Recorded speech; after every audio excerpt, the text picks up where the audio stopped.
Sadly, there are kids who are facing hunger in Central Illinois, and for some, missing meals is something they expect. It can cause a drop in their academics, attitude, and much more.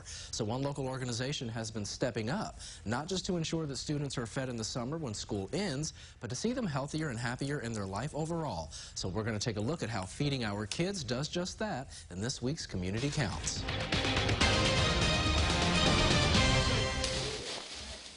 As a teacher, I always knew there were some kids that were homeless or, obviously kids that were hungry.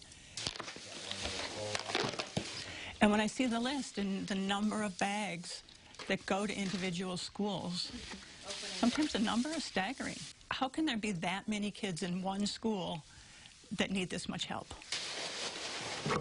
That's a question Mary Beth Bogner has asked for 4 years now, but in that time, she's also been a volunteer for Feeding Our Kids, a local nonprofit started in 2013 by two moms who saw the need, including 18 kids at Westview and Robeson Elementary here in Champaign. Our mission is simple. We provide nourishing food to food insecure kids on weekends and holidays throughout the school year, and we hope that by doing that we can break down one barrier that they face to help them learn and accomplish great things as they grow up.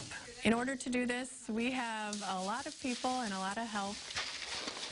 One example of that is a food sort 3 times a week where volunteers will place 10 bags of nutritious food into a bin, and then those bins are delivered to 1,000 kids in Champaign schools twice a month. Monday's bins will go to Stratton, Dr. Howard, and others. Our delivery drivers will come and pick them up, deliver them to the schools, and then our social workers have identified the children who need our services, and then they will send the food home with the kids on the weekend.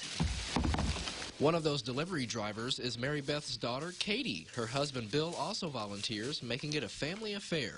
Mary Beth says they all three just want to see kids thrive in our communities. It's an extremely worthwhile group, and the nice thing about it is that you can put as many hours or as few hours as you want into it. If you want to come once a month for, it's usually an hour to an hour and a half. We've got the time, so we've been coming every week.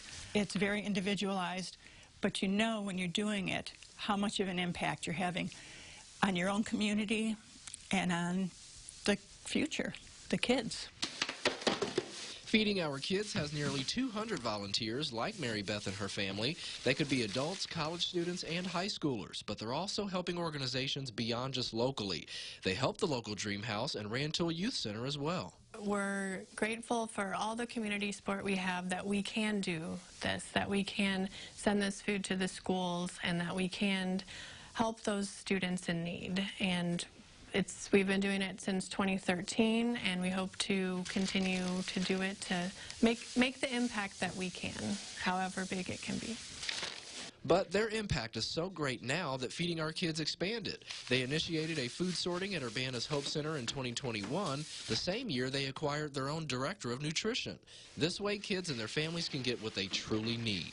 I'm a retired teacher, so I know what food insecurity is like for a lot of these kids, and I know the kind of impact it makes on their learning and their socializing.